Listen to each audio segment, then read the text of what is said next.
Hi, I'm Paul Camillos. Join me and my co-host Jacinta Gavin for Series 4 of Shooting the Breeze. We cover women's hoops and women in hoops. We talk to inspiring players, amazing coaches, and the legends behind the scenes and at the grassroots of the game. During this series, we'll be covering the FIBA Women's World Cup, where the 12 best teams on the planet are coming to Sydney. And of course, we'll be covering Australia's longest-running women's professional sporting league, the WNBL, in its 43rd season. Hit that subscribe button, like and review so we can get more hoops content to you.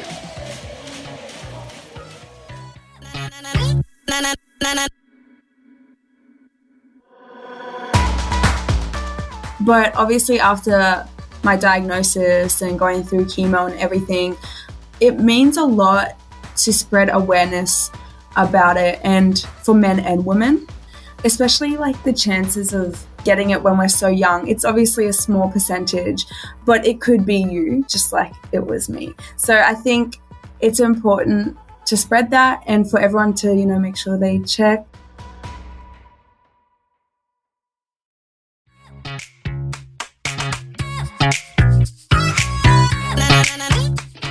This week, the Sydney Flames team up with the McGrath Foundation for its inaugural Pink Round at the Quaycentre this Friday, 24th of February, from 6:45pm. In a podcast first, teammates and dynamic guards Tiana Mangakahia and Vanessa Panousis come together to promote the breast cancer initiative, but also share their moving and often hilarious anecdotes as friends. A life lesson that it's more than basketball. It's a heart-rending account of Tiana's personal journey with breast cancer while still at US college, made more profound with Vanessa sharing the impact for her in light of her own experience with the loss of her mother from cancer at a young age. It will touch you, but hope shines through. Tiana reminding women and men of all ages to stay vigilant and check regularly. There's a lot of joy and laughter with these two spirited friends. Their mutual support and love makes for an uplifting episode. Oh, and did I mention that Tiana is on the Opals extended squad? There's a lot to unpack in this one. Enjoy. Welcome to Shooting the Breeze. Today it is a very special episode. We have two guests. We have Vanessa Panousis and Tiana Mangakahia from the Sydney Flames joining us here. And of course, as always, my co-host Jacinta Gavin. Welcome to the show, guys. Thanks for having us. Thanks for having us. Happy to be here. Let's just jump straight into it and talk about that John Cain game. Yeah. Yeah, still buzzing actually. Not gonna lie. 7,500 plus people came out to watch the game and a 1-point win. Yeah, you could feel the energy in the arena, that's for sure. So it was amazing for both of us. Yeah, it was really good. I mean, obviously upsetting and devastating for LJ to go down the way that she did. But I think for us as a team, I think we played really well for a whole 4 quarters, which I don't think we've seen this year yet. So it was really pleasing to see that we actually pulled together 4 quarters. So, yeah. And Tiana, you just absolutely on fire in that game, right? There were just so many different things that you did on the court where you're just slicing through the defense. During the game, how are you feeling? Yeah, I mean, I feel like the reason why I played so good is just because my teammates and Shelley really believed in me. And I mean, obviously it was tough to push through to the end because a lot of us were exhausted. But yeah, I think because they trusted in me and believed in me, it helped me all the way to the end of the game. And people, when people have those types of performances, standout performances, a common question is what was going through your mind during the game, knowing it was a close game? But is there anything going on in your mind in that moment, or are you just so focused that you can't let any other thoughts interfere? Oh no, in the game, I basically, what I'm thinking about, I don't know. Oh, I don't think we want to know what she's thinking about. But no, anyway. Usually I'm just on defense, I could just get a stop. We need to stop. And then on offense, I'm okay, we need to score. That's really what I'm thinking, especially in crunch time at the end. It's okay, we need to attack them. They're on 5 team fouls. and we need to be careful with our fouling. So just like things like that. What she's really saying is, get me the ball, we need to score, which actually happened, and it actually helped us win. So, I mean, it worked. Maybe a little bit in that game. Maybe a little bit. For me, one of the things that I really thought stood out at that game was the team really were firing together. Mm-hmm. Right? It wasn't just, putting together 4 quarters. It was also, you guys just played like a real unit. Yeah. I mean, it's been a painful season. You've had some really, unfortunate losses. The performances haven't quite gelled, but it's coming together at the back end of the season. As players, how do you guys feel when the team plays like that? I think a real emphasis for us the whole year has been our defense. So I think, especially Tiana, one of the best defenders in the league, I think our energy just comes from our... Thanks, Ness. No worries. I think our energy just comes from our defense. So I think when we all work together as a unit on defense, it allows us to score early transition points, which helps us later on in our offense. So, yeah, I think everything comes from our defense. And then just uniting together. I think obviously we knew it was going to be loud in there. It was like crazy atmosphere, like we said earlier. So just making sure that our huddles after every stop, every time we got a chance to huddle, we made sure that our communication was clear. We were communicating clear with Shelley. And, yeah, so I think that was a real emphasis for us in that game. Mm-hmm. And who's the one that kind of steps up in these moments the most, you feel like, when, really tight game, huge crowd, like you were mentioning before, feeding off that crowd energy. And it was an away game, so and the context of that game was massive. But who's the one in those situations you feel stepping up in those huddles and able to communicate the best? I think Keely. Yeah. Keely. I mean, all season long. She's been the backbone of our team, really. So, yeah, I would and she's a really good Keely. Communicator too. Like. She knows when to settle people down, not mentioning any names. But she also knows when we kind of need like a kick up the butt kind of thing. So, and we all respect her. We all respect her enough to take her like constructive criticism. Yeah. And just for the listeners, when Ness said not mentioning any names, she was pointing at Tiana. So Ness isn't spilling any plain tea or anything like that. She's just taking a nice little dig at her bestie. You can't see, so don't read too much into that, anyone. You came out of this with Player of the Week. How was that? It's, just an amazing performance, but Player of the Week, how did that feel when you found out? Yeah. It feels, obviously when you play well and like you get noticed, it feels really good because you just feel like the hard work is paying off a little bit. So it felt really good. But obviously, like, I would not be Player of the Week without my teammates. And I know, like, that game, we all mattered. And, even Kira's defense was amazing. Ness came in, knocked down some threes. Jocelyn got fouled out, so other people stepped up. Emma had, 7 rebounds. So I know, for me, I wouldn't have gotten that without them. You mentioned Ness in this. One of the things that I've noticed is that Ness, you seem to be taking a real anchoring role when you're on the court, and you kind of steady things. You're directing traffic on the court. Mm-hmm. How do you find being in that role? I actually enjoy it. I feel like a lot of my career, I've kind of been that calm player in a sense. So, yeah, I'm actually really enjoying it. And then obviously at the beginning of the season, I knew that was going to be my role. So I've tried to just embrace it. And then obviously being on other teams, when maybe I am playing a few more minutes, I know that the player in the team that has that role is really important. They may not get the recognition, but the importance to the team is huge. And so, yeah, I'm just trying to embrace that role. Yeah, and it's something that you can't measure on a stat sheet either. That is still really invaluable to a team and to a game. Is it something that has just come naturally to you, Ness, or is it something that you've kind of developed over time as a unstatable skill? Yeah, I think it's kind of come naturally, to be honest. For and foremost, I'm always trying to hype my teammates up. So, that's definitely a natural thing. And then just trying to be the calm presence, say when things aren't going our way, trying to pick the energy back up, trying to let everyone know, we just need to stick to what we know and then things will get back on track. So I think it has kind of come naturally and I've kind of been that way for most of my career, yeah. And Tiana, are you equally as hype when you get on the court, or are you I'm too high. Yeah, have we not noticed? Ness is the calm one. Ness is the calm one. She's like, bro, lock in. Like, Calm down, down, bro. Relax. I'm like, bro, she just grabbed my whole arm. So yeah, we know that. Then they don't care. So let's move on to the next possession.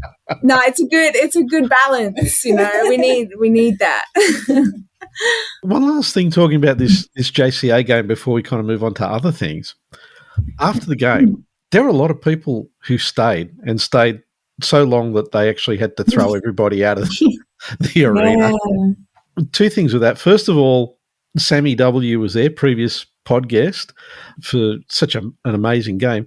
And how did you guys find just all these people hanging around? What was going through your head when you sort of thought, wow, they're hanging around, they're not leaving after this game? Yeah, I think for me, like coming back out, we had to go into the locker room and then coming back out and seeing so many people still there.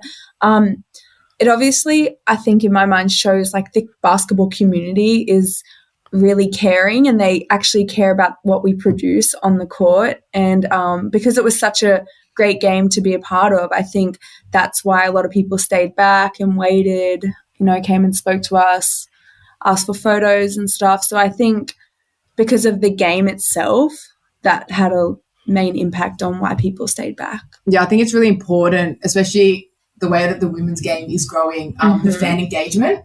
I think that's really important, especially like for little kids, young girls that are like watching the games, for them to be able to come and talk to us, have a chat, have some photos.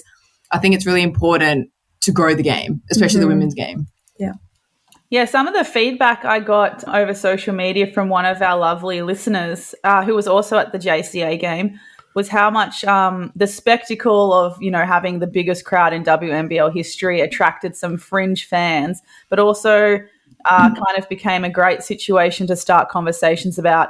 Like, she was educating people about who the Sydney Flames are, who are the players to look out for, what's the go of the team. So it was a great opportunity for some of the fringe fans to kind of sink their teeth into the league a little bit more too.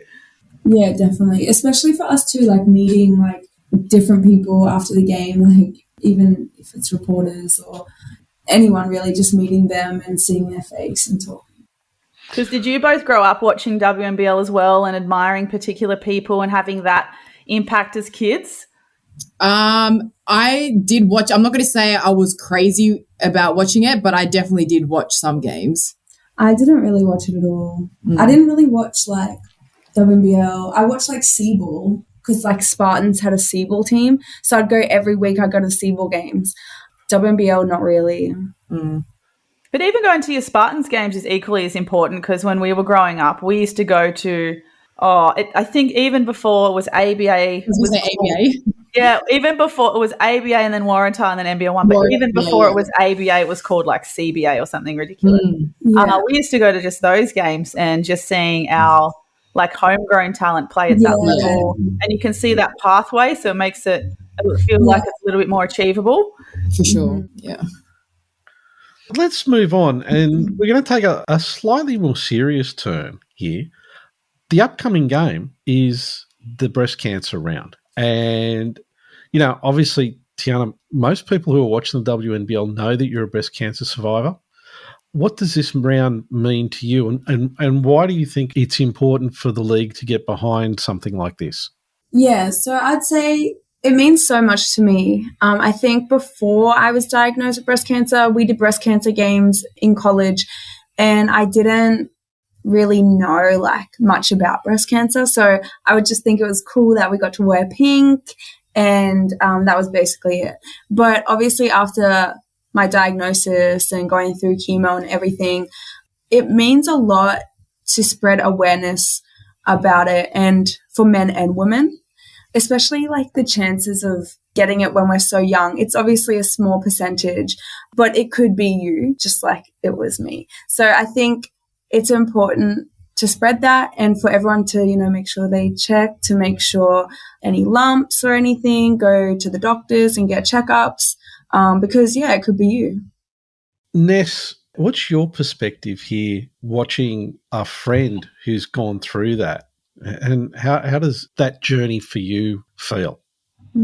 Yeah, it was tough for sure. I actually still remember, and we actually like talk about a little bit where I was at the time when she called me telling me that she had breast cancer. I was actually in Eltham playing off-season league. Oh, it was just NBL1 then, actually. And she had called me. I was at home, and she was like, "Hey, I have something to tell you." And I was like, "Oh, here we go. What have you done?" And literally. I was like, "What have you done?" And she's like, "No." And I was like, "What?" And she was like, "I have breast cancer." And I was like, "You're lying." And she's like, "No." And I literally felt numb. Like, I think I was like burning up. I felt not like it was crazy. And obviously I've had cancer in my family. So like I knew what I didn't know, but like I knew the steps that she had to go through now, especially with chemotherapy. And it actually broke my heart. I was like, I just didn't think that someone so close to me would be going through this like cancer again. So yeah, it was pretty, it was a bit of a shock, not going to lie.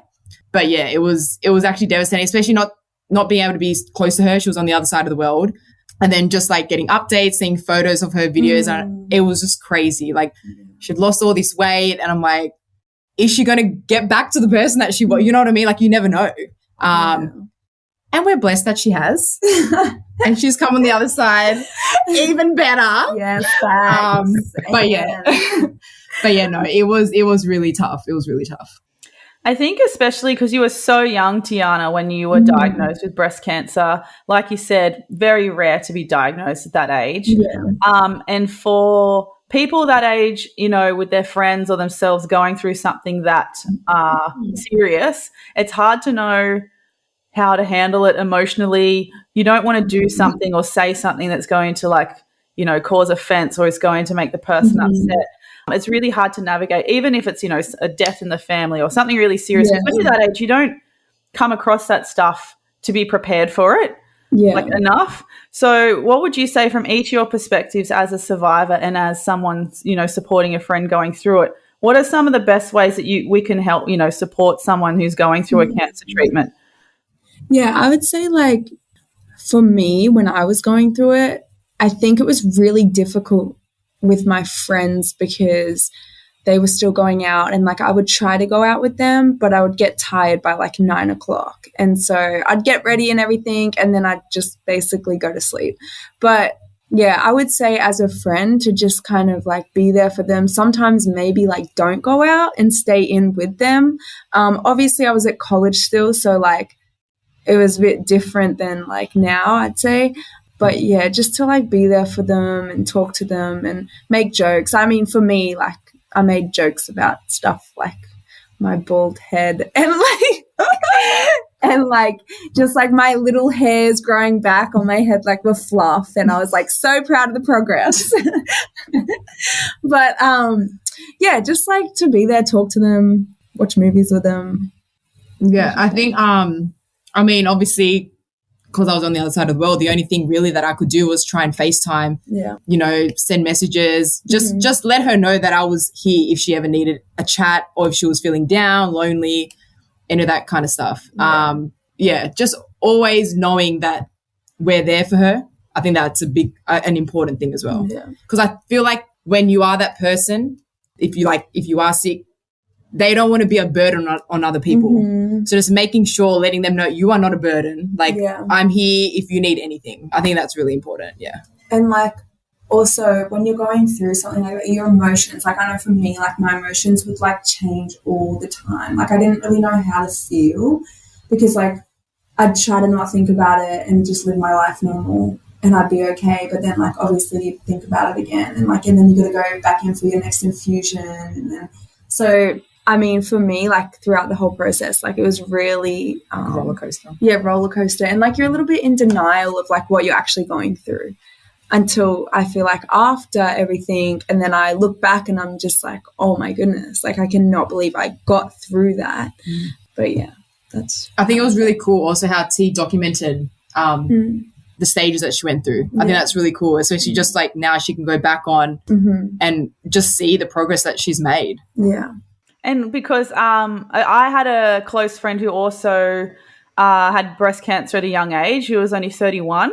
But by the 30s, you know, we've been through some stuff. I feel like when those situations come up, we should be able to navigate it a little bit better. Interestingly, she found some of her close friends actually like stayed away rather than coming closer when at the times when she best needed it, whether that was a self-protective thing for them or whatever. But it's interesting that yourself, Tiana, and also my close friend, they both documented your journeys on socials. I know that she did it for kind of own accountability for her recovery. She was very determined to get well again. Yeah. And I think she also did it as a point of awareness for other people about, you know, what her journey was like being diagnosed with breast cancer. Is that what were the reasons for you of sharing your story online as well? Yeah, mainly for other people. I think I also didn't know how I would come out of it back with basketball, like if I would still ever be the same player as I was before. So I think like that was another reason, because the whole way through it, I was like, no, I'm gonna come back, I'm gonna play, and I'm gonna get back to how I used to be. And so that's one of my main reasons for myself and for others to see, like, you can literally get through anything, and yeah, to help them kind of push through whatever their challenges are. Just for FYI, T was going through chemo and literally playing pickup. Yeah. At the same, I would like call her whatever. I was like, what are you about to do? She's like, I'm going to go play pickup. I'm like, what? You just had your treatment the other day. She's like, yeah, no, I'm going to go. I'm like, she's a different beast, this one. Because that's what like made me feel like happy, you know? For sure, like when I don't know, I guess I'd be in the room or trying to live your life as normal. Yeah, I was trying to be as normal as possible. Yeah. And that's what I would usually do. I'd go play pickup at the park or like at the rec center at Syracuse. So yeah, that's what I do. Different type of beast. Still raining threes as well in those pickup games? Obviously, throwing dimes. Breaking ankles. And so what were some of the other things that kind of anchored you to, like you said, do some of those more enjoyable things? Yeah, I think my family came with me. So my family was with me throughout every chemo session. So that was over 4 months and it was 8 infusions.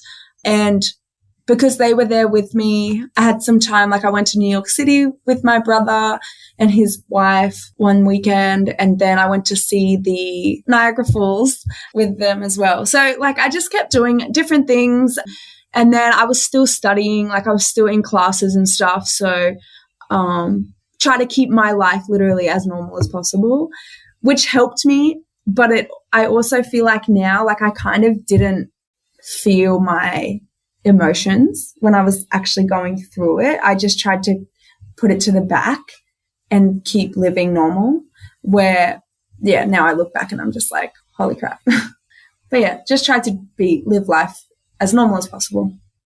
Yeah, we got to meet some of your brothers at a Flames game and they told us that story.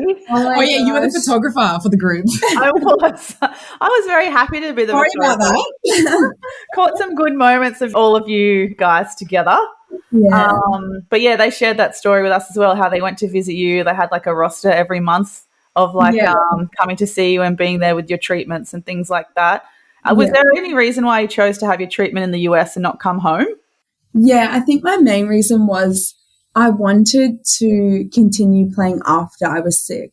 And I felt like if I had come home, like I didn't want to get forgotten about, because I could have come home, you know, gone through everything and then gone back and like maybe not had that same opportunity on the court as I would have if I stayed there. I mean, who knows what it would have been like? You don't really know. That was my main reason, because I didn't want to get forgotten about, and I still wanted to pursue my dreams of finishing college and then playing in the WNBA. And I felt like that was the best way to do that. And how much support did you get at Syracuse through this time?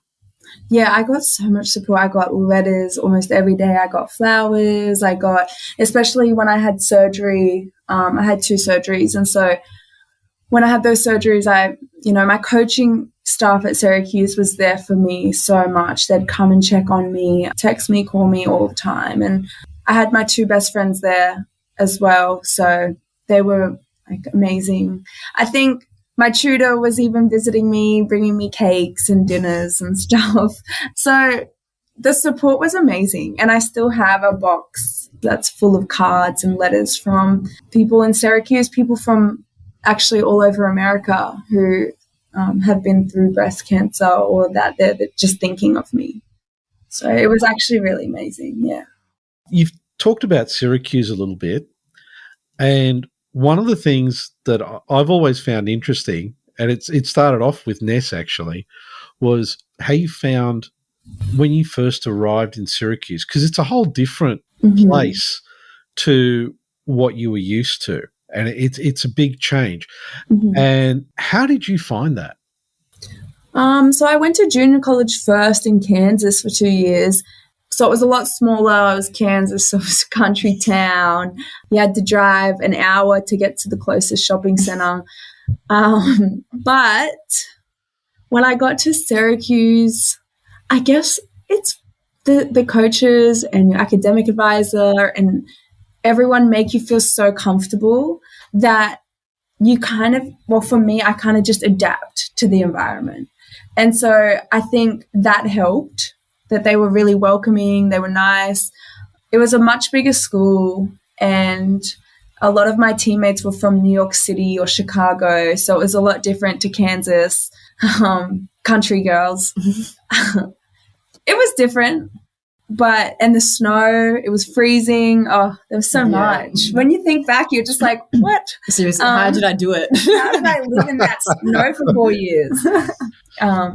But yeah, just adapting to the culture really helped, I would say. And Ness, were you at University of Virginia at the same time? Oh, no. Virginia Tech. Don't get it mixed up. Oh, I knew it was one or the other, and I went with the wrong one. Yep. No, Virginia Tech. You're good. I'll forgive you this time. I'll be crucified on socials for that, I'm sure. Yeah, so I went to VT. And actually, T could have come to VT as well. I could have. When I was at junior college. I was in my senior year. Senior? Yes. Yeah, senior year. Of Virginia Tech. At VT, yeah. So she had official visit at Syracuse, VT, and where else? I went to UMass. Oh, UMass as well. And NC State. Oh, and Oklahoma State. And Oklahoma State. Yeah. So she had done like a few. I think. And then she, Syracuse may have been like your third or second or something. Yeah. And then she had VT after Syracuse. Because Ness called me and she goes, T, come on a visit. Yeah, I hadn't seen her in how long? I don't even care if you're not going to come to the school, just because it's a free visit. Yeah. The school pays for you to go visit, and I stay there for 2 nights. So this really shows what she felt. Yeah. So she went to Syracuse, obviously loved it. And I was like, oh, so sweet. Okay, yeah, cool, happy for you. Anyway, when are you coming to VT for your visit? She goes, Ness, I just think I'm just going to commit. And I'm like, okay, can you just come on a visit first, then commit? It's not going to do any harm. She goes, nah, I'm just going to commit. And I was like, are you kidding? So, yeah, I'm not going to lie. I was a bit salty that she didn't even come on a visit. I should have now. But I should have. Yeah. I regret that. I do. So VT didn't even have a chance. Yeah, no. She fell in love with Syracuse. But it's okay because we beat VT 4 years. That's what 4 years. This year, though. This year, we won't talk about Syracuse. Talk about when I was there, mate. Oh yeah, VT are really turning up this season. There we are. Yeah, they are. Yeah. Syracuse, who? Oh,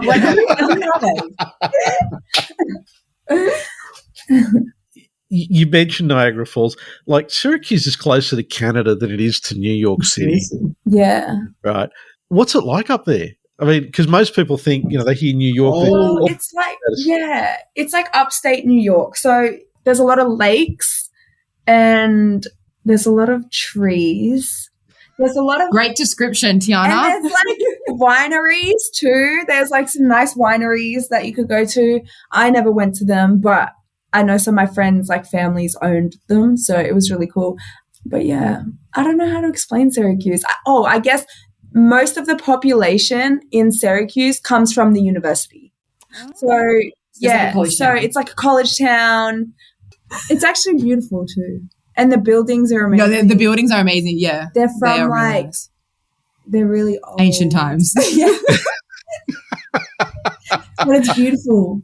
Is Syracuse a really old university? Yeah. Like Harvard or something? Harvard's an old university, Let's not talk about facts with Tiana. I think so. Mate, do you know anything about VT? Hockey Stone, that's what I know. We use Hockey Stone for all our buildings. Okay, nice. Good job.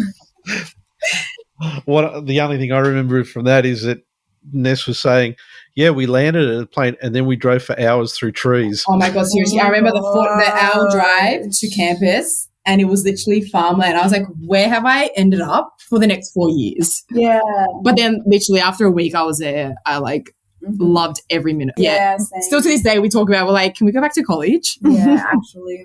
Yeah. Did you get to do similar visits to campuses, Ness, like Tiana did?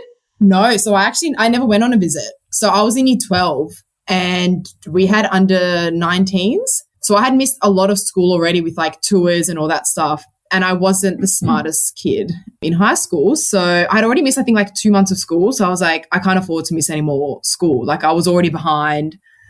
So then when I was talking to VT, they were like, are you sure you don't want to come to visit? This has never been done before. Like it's unheard of. And I was like, I have no choice. Like I can't miss more school. They're like, okay. So I just literally just had to go from word of mouth and like ask people. And Ozzy was already there. So I asked her.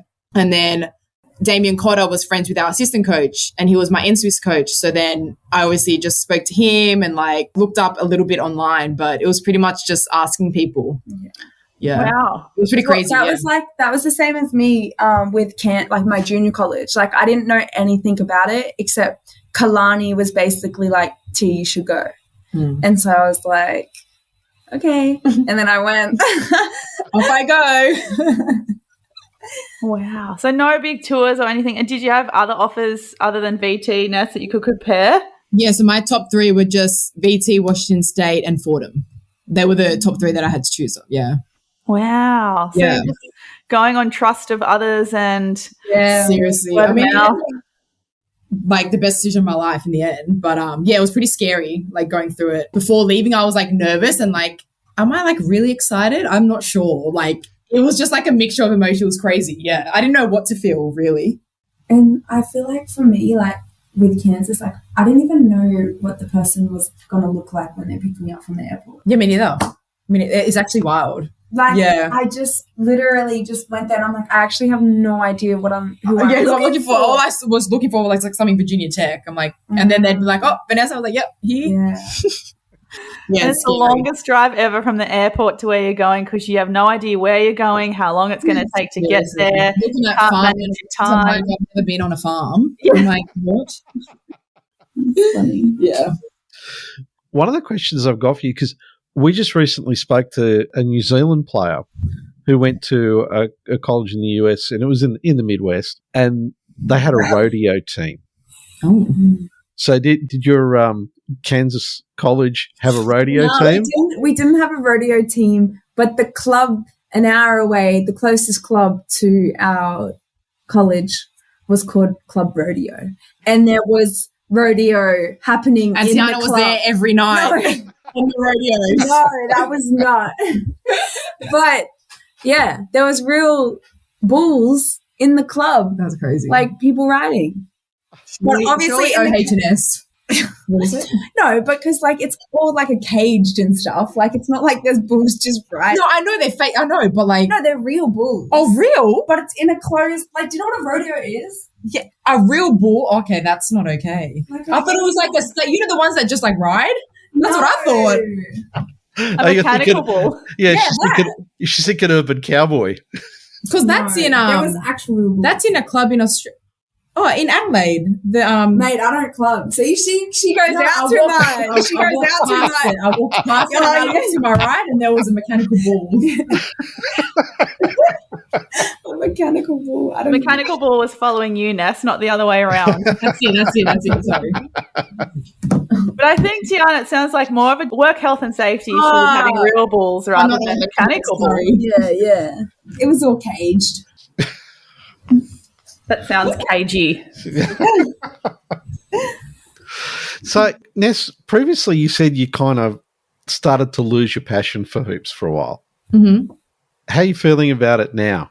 I'm feeling good. We were actually just talking about it before we hopped on here. And I was just saying, I was like, I'm enjoying it a lot.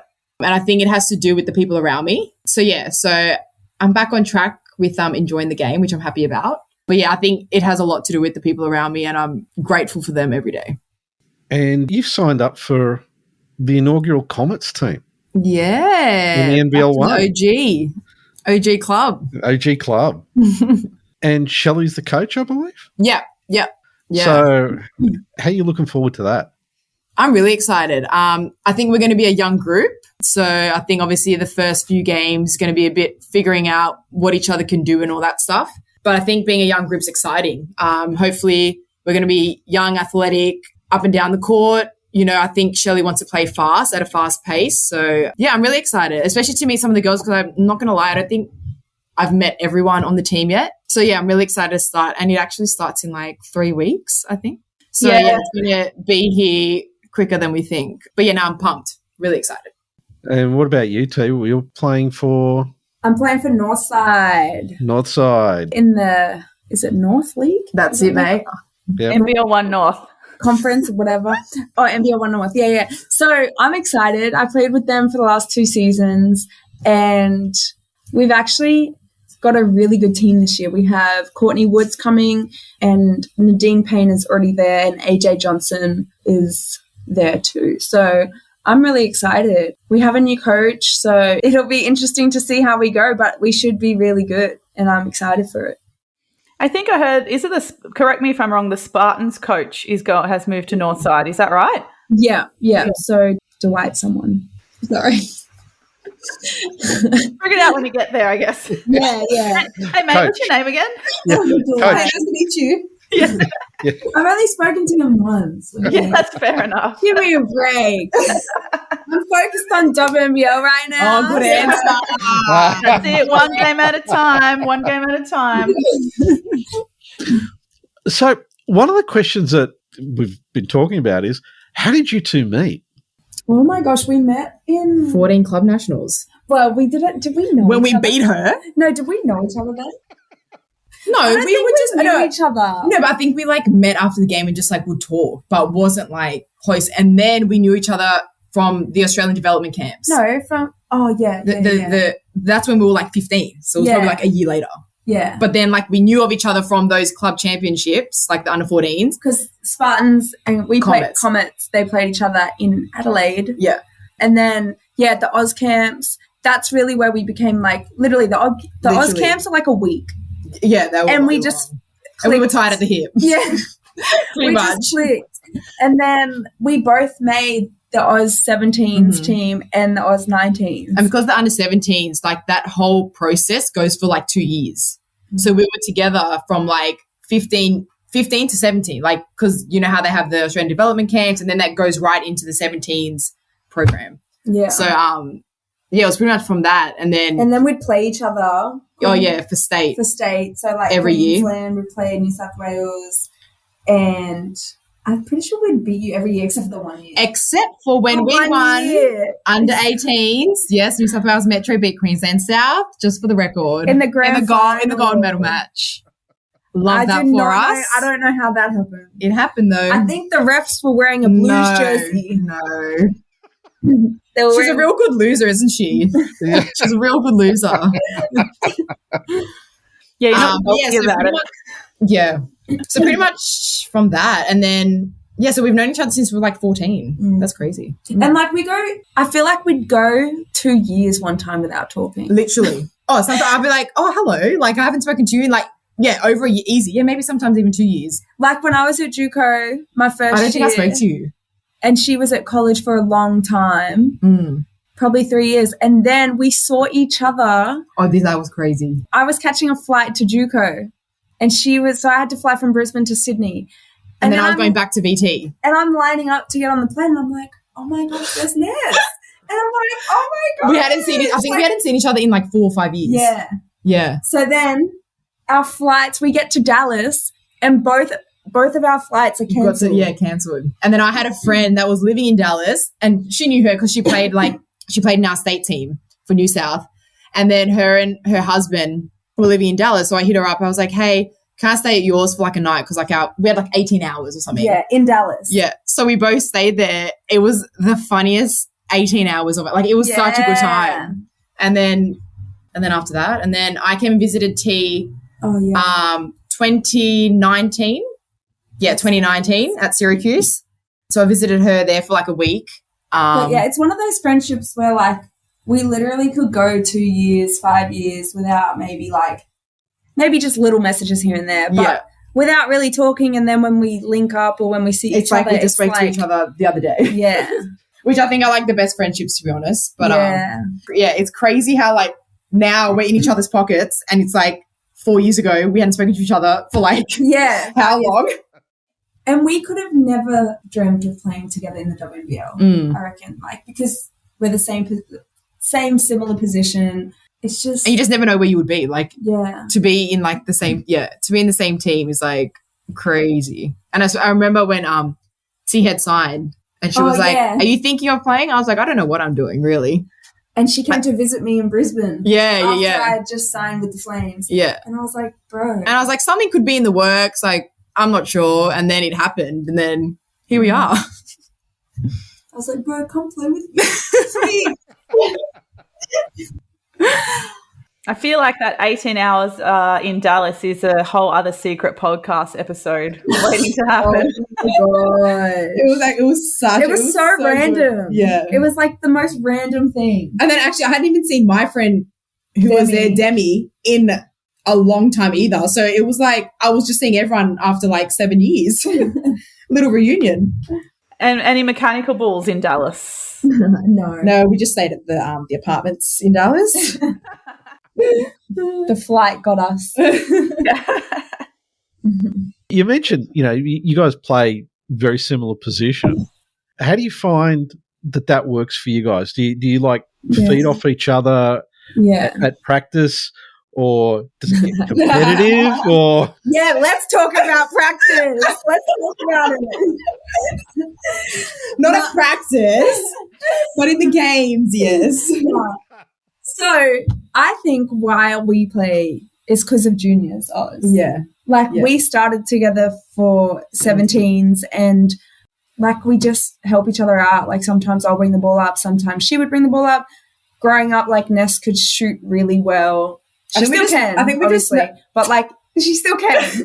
But like that was like you were so good at shooting, and I was like I would always like pass to you. I think we just know each other's strengths and weaknesses. So we look for each other's strengths, and I think that's why it works so well, to be honest. Yeah. And it's so funny because like people think, oh yeah, you guys play like similar positions. Is it awkward? I'm like, no, not at all. Like, especially not at training when I'm trying to lock her up on defense. And she's fouling. She thinks I'm fouling. She's like, you're so annoying, bro. But it's all right because I pull out her jersey all the time. Yeah, she holds my jersey. It's fine. We give it to each other at practice. Yeah, we definitely do. Mm-hmm. I want to kind of move on to now you've talked about practice and run. I'd like to talk about the team a bit. I mean, look, it's no secret there's been a lot of changes going on in the team. Mm-hmm. But to me, it seems like the team's really come together really, really well. You seem to be working a lot, like I said before, you seem to be working a lot more like a unit. I don't know about you, Jacinta. What do you think about how they've been playing together as a team? Oh, going back to what you both said about your game at JCA, about how you were able to play 4 quarters, but you were able to stick together. And yeah, I totally agree, Paul. It definitely seems like your team concepts are coming together a lot better. I feel like everyone is a lot more comfortable in their roles and being able to confidently contribute in that role. So, seeing the likes of Emma Clark getting more minutes and being really good at getting on loose balls and getting rebounds and being open for threes, and Kira Rose emerging as one of the best defenders in the league. I think if she keeps playing, she'll definitely be like one of the best defenders in the league, but in a few years' time. But I think together as a team, like your team basketball is just a lot better. And especially in the context of all the trials and tribulations your team has gone through this season. And when you are a team where everyone's contributing and anyone can be the best on any given night, you're going to be a lot harder to beat rather than kind of being same all the time, if that makes sense. Yeah, I would say like obviously this season wasn't what most of us expected, with everything. Losing sucks and it's hard, and I think now we can see like when we're winning, we play together, we move the ball, we hustle, and I think that helps. Yeah, I think obviously with everything going on, we can't control that. We try to let the people that are dealing with it deal with it, and then we have to control what we can control. So we have to control the controllables, and I think that's what we've done really well, especially in practices, and then it's translated over to the games. Again, Keely's done a great job at keeping the group together. So I think from the beginning, us as a whole unit, we were really close. Like we got along like a house on fire. Like it was crazy. The chemistry, the connections that we all made. So I think that's really helped us play the basketball that we're playing right now. So you still got a few games left. How do you guys think you're going to go, particularly building on the momentum from the JCA game? I think we can beat all of those teams. And I actually feel like we believe that we can too. Who do we? Oh, we have Boomers next. And last time we played Boomers, we were beating them by like 16 in like the second quarter or something like that. So, we know that we can do it, and we just have to come out with aggression and energy. Yeah. And again, put together 4 quarters. I think when we do that, we can beat any team on any given night. And we've shown it. Like we've showed that we can compete and we're in games with the top teams in this league. Yeah. So I think we're just going to make sure that everyone's locked in from the beginning, obviously throughout those 4 quarters, and then making sure that we're finishing on a high, like you said, Paul. We have 4 games left, so, we're just going to give it our all now. And we have nothing to lose. Yeah. Basically. Like, these other teams, like, they're in finals or they're top of the ladders, whatever. So we have nothing to lose except to prove to people watching that we're capable of being one of those teams and, like, showing them, like, we should be up there, So I think, going into it, just wanting to prove others what we can do. Because you've definitely had a lot of games where, like you said, you've been in the lead, but then there's just, honestly, in some games, it's just been a period of 1.5 minutes to 2 minutes where something happens and the other team kind of catches up and then it's not a lead you can get back. What do you feel like is happening in that short 1.5, 2 minutes? Where is it just a mental lapse? Is it a couple of circumstances of where, like, you're tired or someone didn't, communicate properly? What is happening in those moments? Because sometimes I watch it and I honestly don't have an explanation. It's like, what happened? Yeah, I think sometimes we don't either, but I think some of the times, though, we're maybe too worried about the last play. Like, we get taught at a young age, you got to look to the next play. Don't worry about what just happened. And I think sometimes we got caught on that too many times in a row. And then that obviously accumulated and it led to a 2-3 minute drought for us. But yeah, obviously that comes with experience as well. We're a young group. So hopefully this year we can learn from that and then take those lessons into the next seasons. Yeah, I think there's been a couple of games that I remember. The thing that really made things fall apart for you was the ball just wouldn't drop. It was neck and neck. You'd be taking the shots, and there was this stretch where they just didn't drop for whatever reason, which let the opposition catch up. How do you kind of get your mojo back after going through a short run like that where it just isn't working? Yeah, I'd say it comes on the defensive end, because if we're missing, it's okay. But just we got to lock up in defense and not let them score. So as much as we're missing, we got to get the ball back and just defensively really put pressure on them. And and again, you can control that intensity, that effort that you put on defense. Hustling for those 1%ers, diving on those balls, making sure everyone is boxing out, you know what I mean? So, again, I think defense is where, especially for us as a group, that's where we get our energy from, the defensive end. So if we're not making shots, we got to make sure that our defense is on point. Yeah. And then that's going to help us lead into transition baskets, easy baskets, and then let our offense flow out of that. How have you guys found the fans and the fan engagement this season? And, fans kind of get deflated when the team's not winning. But to me, from all the games that I've seen, the fan base seems to be there and seems to be supporting the team pretty much all the way. I think obviously the 2 games where we had the most crowds, like LJ was there, so that like helped so much, and they were both like really good games, which then people want to come and watch more. But even prior to that, I think they see our work, and I think they see like how much we give, and that helps them want to come back. I know like we do camps as well. We do a lot of camps with the kids and stuff. So there's a couple of times where I'm like, oh, I saw you at the camp, and like they've come. I think that helps as well. Just really like being engaged with them. After games, we like go over to them, talk to them, sign stuff. So it all helps. Okay, so let's talk about, extended Opal squad. Tiana, you're a strong contender. Yeah. And I think that performance at the JCA game has certainly, helped boost your chances. How do you feel about that potential? And when you look at like the extended Opal squad, how do you feel about being rated in with a group like that? Yeah, it's like such an awesome honor to be a part of that squad. And it obviously, like I said earlier, like the recognition of hard work, it shows like it's paying off.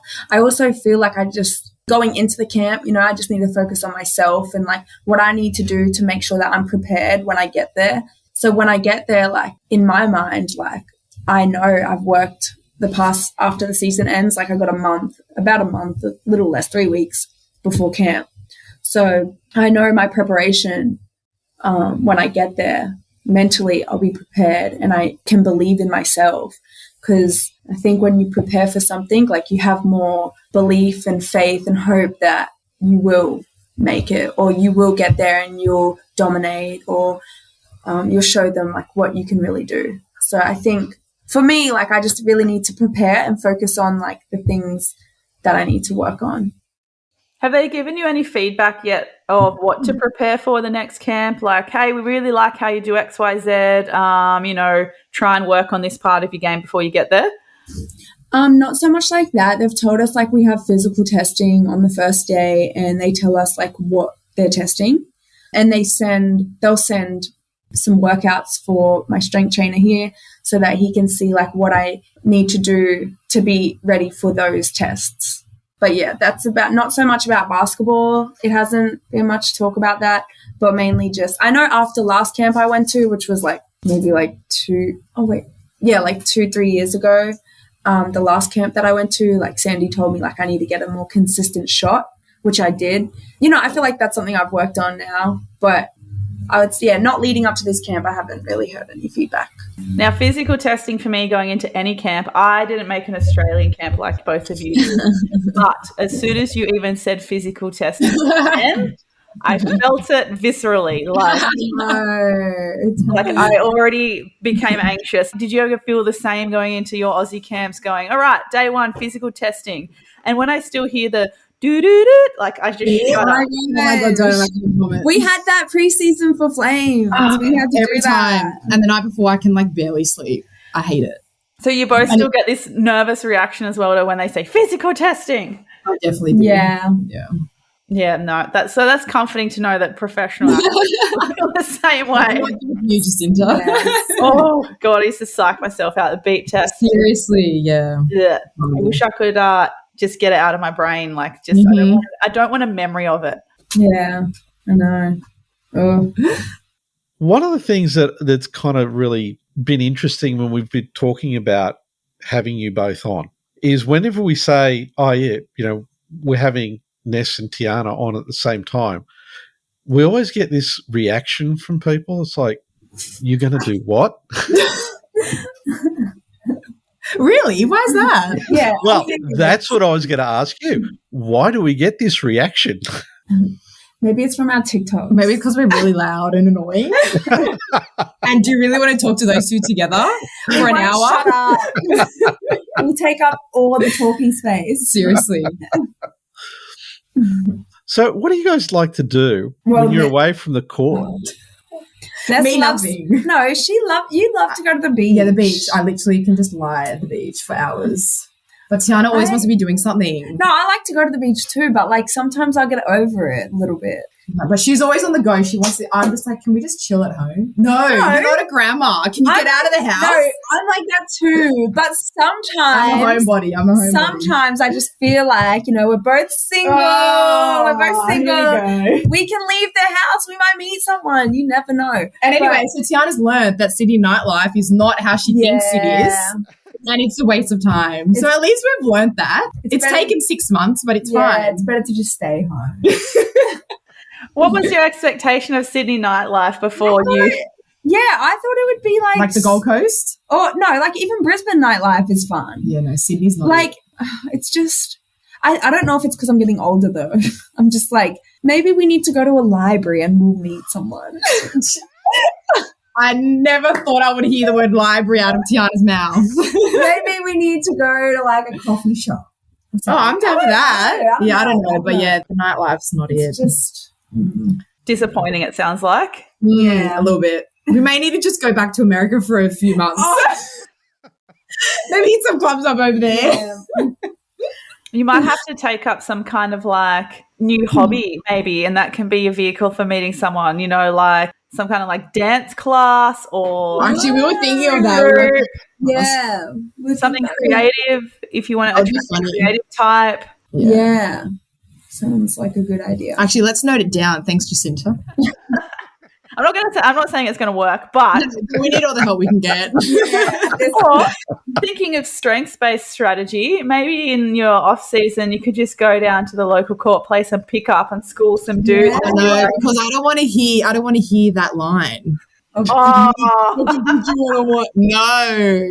That's play one on no, in the bin, thank you. In the bin with the beep test. Red flag. Yeah. I'm going to ask a very unscripted question, which we always do, and you're each getting a different question. Uh-oh. So first up, Tiana, I'm going to ask you. Yeah. If you're going to be a superhero, Mm-hmm. who would it be? Superhero. Who would it be? I think. Wait, so like Spider-Man? Yeah, that would. Yeah. I was making sure it didn't have to be a female. No, that's fine. Am I supposed to pick a female? But no, yes, Spider-Man. Like, I love Spider-Man. Like, I love it. So what would be the best thing about being Spider-Man? You can just, like, go anywhere and swing. And then you could, like, spy on people. I mean, you could do a lot of things as any of them.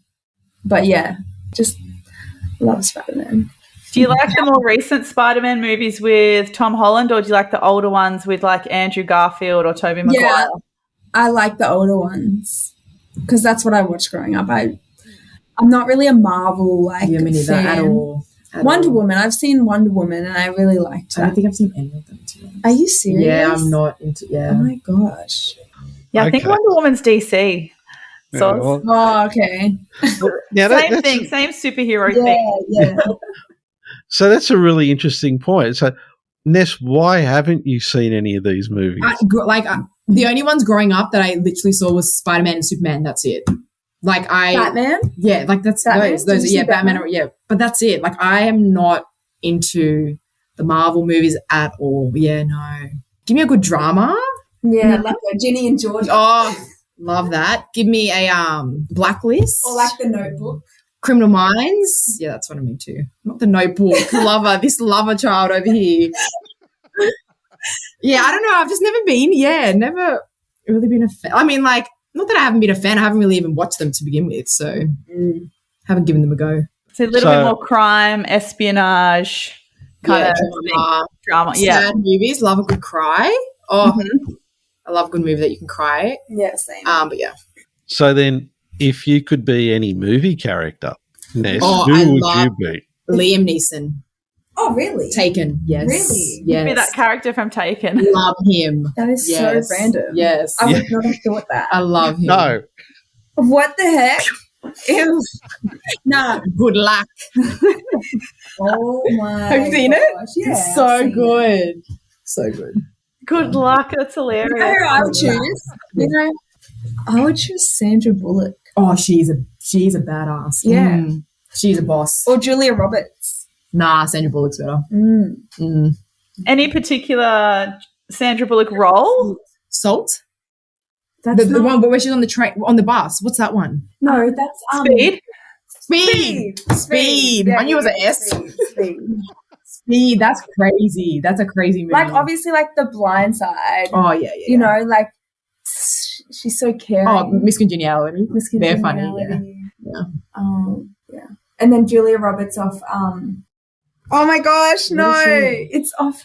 It's actually bad. Well, for kids, it's not good. If it's not PG rated, we can't say No, it. when she goes and she falls in love with an older rich man. Oh, is it Pretty Woman? Pretty Woman. Yeah. Oh my gosh, That's an old school one. how did I forget about that? Yeah, Pretty Woman. But just that line, big mistake. Huge. Yeah. Love it. Okay, so apart from all of this, what else you guys, okay, we've talked about, the beach and the poor state of Sydney's nightlife. Right? What else do you guys get up to keep yourselves entertained? No, you're always with your family. Oh, yeah. So she's always over. She's like the adopted child in our family now. Basically. Yeah. Like when Ness goes to her auntie's house or her grandma's, like, always come over. Yeah, I'm a homebody, fan body. Yeah. We go eat. Oh, yeah, we'll go get food. Coffee. Yeah.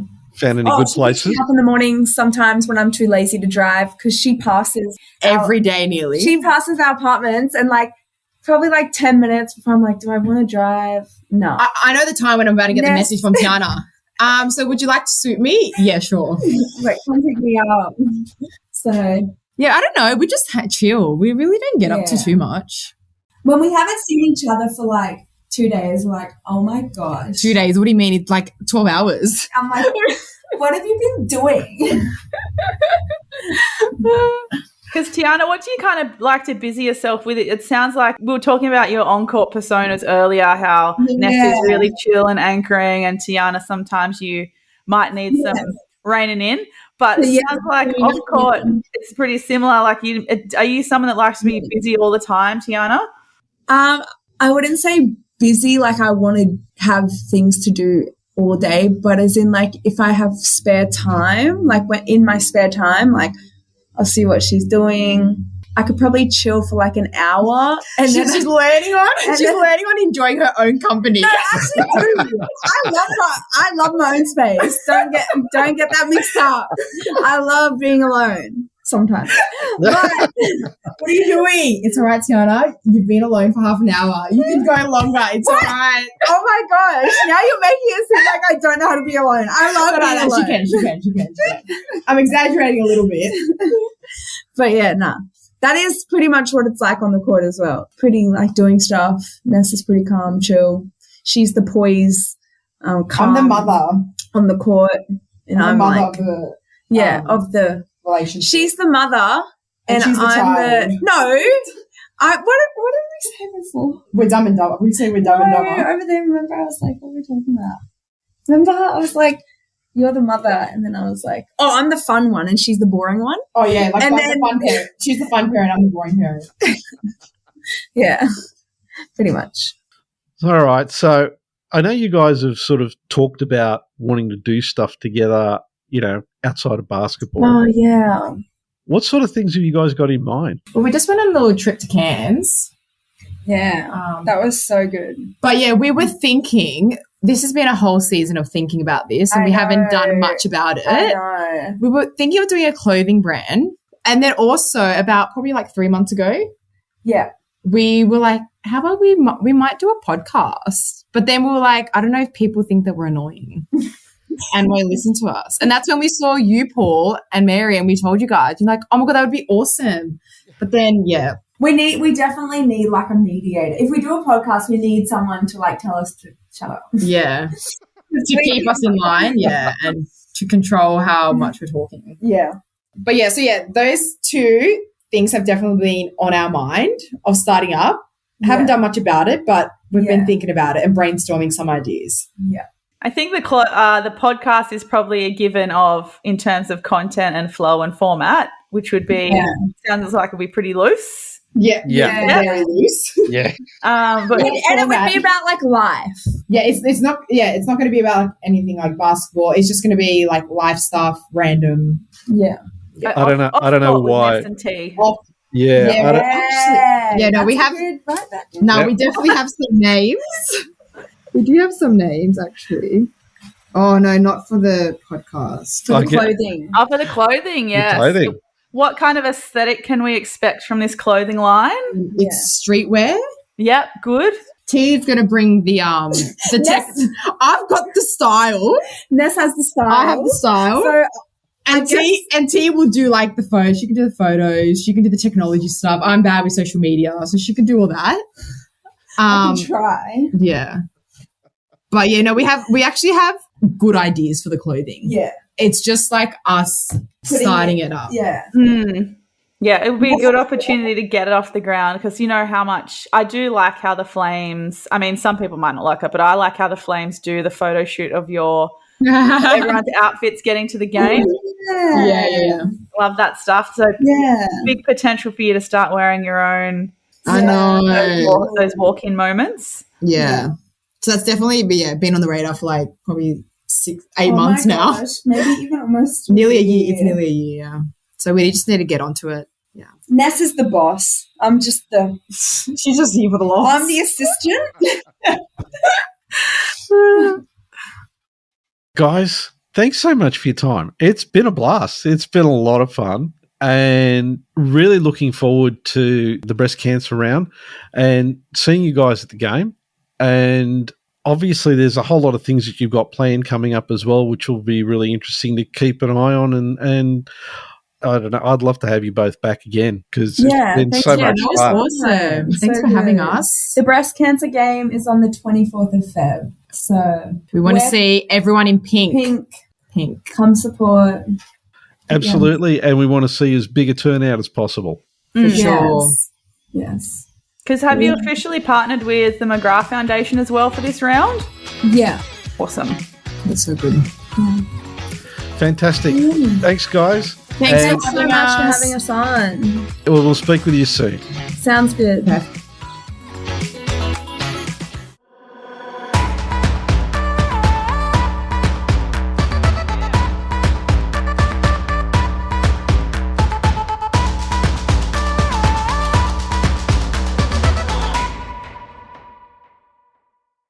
Shooting the Breeze can be found on Apple Podcasts, Google Podcast, Spotify, and iHeartRadio.